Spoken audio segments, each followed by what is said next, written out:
खूनी कुआं। सीमा गर्मियों की छुट्टियों में अपनी नानी के गांव आई थी।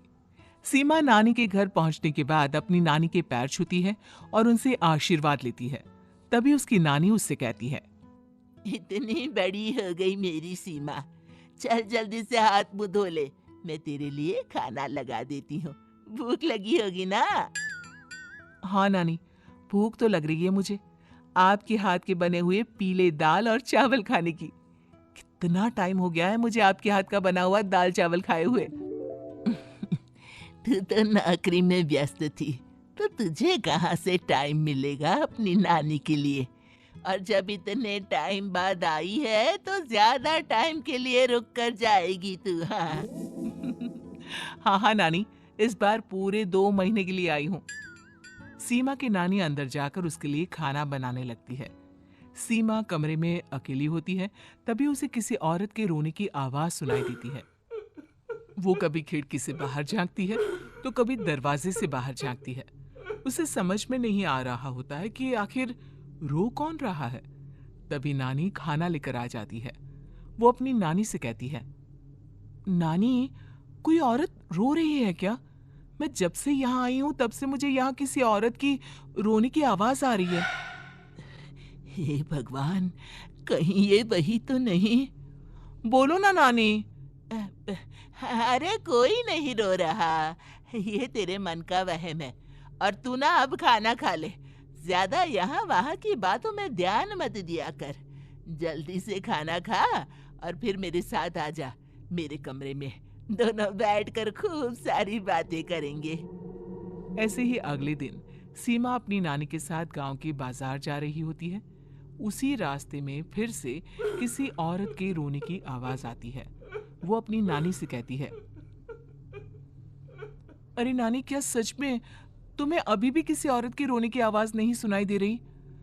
मुझे किसी औरत की बहुत बुरी तरीके से रोने और चीखने की आवाजें आ रही है। मैं बहुत परेशान हूँ नानी, आखिर ये कौन है? मुझे लगता है कि सीमा को शहर भेज देना चाहिए, यहाँ रहना उसके लिए ठीक नहीं। नानी बोलो ना, आप चुप क्यों हो जाती हो? सीमा, तू घर चल, मुझे तुझसे बहुत जरूरी बात करनी है। नानी सीमा को घर ले आती है और सीमा से कहती है, सीमा, कल सुबह तू शहर वापस चली जाएगी। अरे अचानक? आखिर क्या बात है नानी? आप मुझे ऐसे जाने को क्यों कह रही हो? मैं बस जो कह रही हूँ उस पर ध्यान दे। तू कल सुबह यहाँ से चली जाएगी, और ये बात मैं कोई मजाक में नहीं बोल रही। तू कल जाएगी तो मतलब जाएगी। अरे नानी, चली जाऊंगी मैं, ठीक है, पर आखिर बात क्या है ये तो बता दो। मम्मी से कोई बात हुई है या फिर मुझसे कोई गलती हुई है जो तुम मुझे अचानक से जाने के लिए बोल रही हो? देख सीमा, रात बहुत हो चुकी है और मुझे इस बारे में कोई बात नहीं करनी। चल, अब चल के मेरे साथ सो जा। सुबह की बस पकड़कर तुझे शहर भी तो जाना है। सीमा को अपनी नानी का ऐसा व्यवहार देखकर बहुत ही अजीब लगता है। उसे कुछ समझ में नहीं आ रहा होता है कि आखिर उसकी नानी उसे अचानक से गांव छोड़कर जाने के लिए क्यों कह रही है। ये सारी बातें सोचते सोचते सीमा की आंख लग जाती है और वो अपनी नानी के साथ सो जाती है। ऐसी ही आधी रात को सीमा को फिर से किसी औरत की रोने की आवाज सुनाई देती है। वो उस औरत की आवाज सुनकर बार बार करवटें बदल रही होती है और तभी उसे सपने में भी एक अजीब सी औरत की परछाई दिखाई देती है, जो इतना चीख चीख कर रो रही होती है कि सीमा डरकर उठ जाती है। वो पूरे पसीने पसीने हो रही होती है। वो अपने आसपास देखती है तो घर में बिल्कुल शांति का माहौल होता है। सीमा घबरा जाती है। वो अपनी नानी को जगाने की कोशिश करती है मगर उसकी नानी नहीं जगती। सीमा को फिर से उस औरत की रोने की आवाज सुनाई देती है। आखिरकार सीमा अपने आप को रोक नहीं पाती और वो घर का दरवाजा खोलकर बाहर निकलती है। आखिर ये माजरा क्या है? आज तो मैं पता करके रहूंगी। अब आवाज का पीछा करते हुए सीमा आधी रात को गांव की चौपाल के पास बने कुएं के पास पहुंच जाती है, जहां कुएं की चारों ओर बेड़ियां लगी होती हैं। उन बेड़ियों में लगे हुए ताले के साथ एक लाल रंग का कपड़ा और माता रानी का कलावा बंधा होता है। उस कुएं में से सीमा को किसी के रोने की आवाज आती है। सीमा परेशान हो जाती है। इस कुएं में कौन है? कौन है यहाँ? सुनो, कौन है? कौन रो रहा है? वो चिल्ला चिल्ला कर पूछती है और साथ ही लोगों को जगाने की कोशिश करती है, मगर किसी को भी उसकी आवाज सुनाई नहीं देती। अब सीमा खुद उस कुएं के पास की बेड़ियों और तालों को खोलने की कोशिश करती है और किसी तरह कुछ देर की मशक्कत के बाद सीमा उसको खोल भी देती है। और जैसे ही वो कुआं खोलकर उसके अंदर झांकती है, सीमा उस कुएं में गिर जाती है। इतने में उसकी नानी की नींद भी खुल जाती है और सीमा को पास ना देखकर नानी परेशान हो जाती है। नानी घबराकर पूरे घर में उसे ढूंढने की कोशिश करती है, जिसके बाद उसकी नानी और सभी लोग उस खूनी कुएं के पास जाते हैं और सीमा की नानी कुएं के पास खड़ी होती है। सभी गांव वालों और सीमा की नानी को सीमा के चिल्लाने की आवाज आती है, बचाओ, कोई मुझे बचाओ।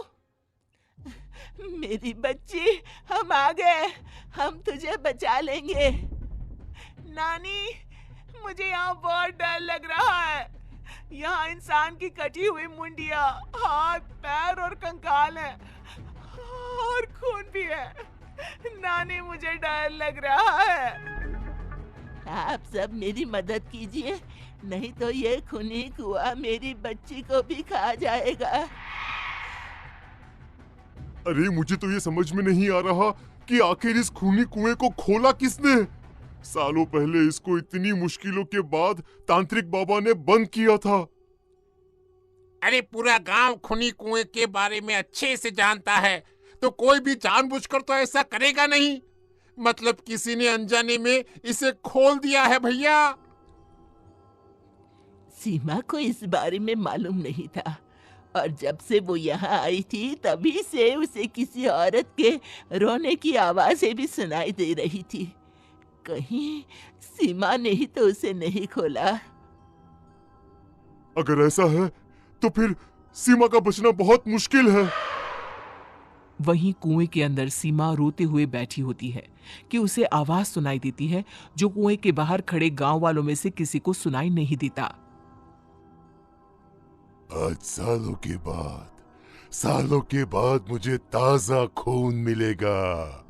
तेरा खून पीकर आज मैं अपनी प्यास बुझाऊंगा।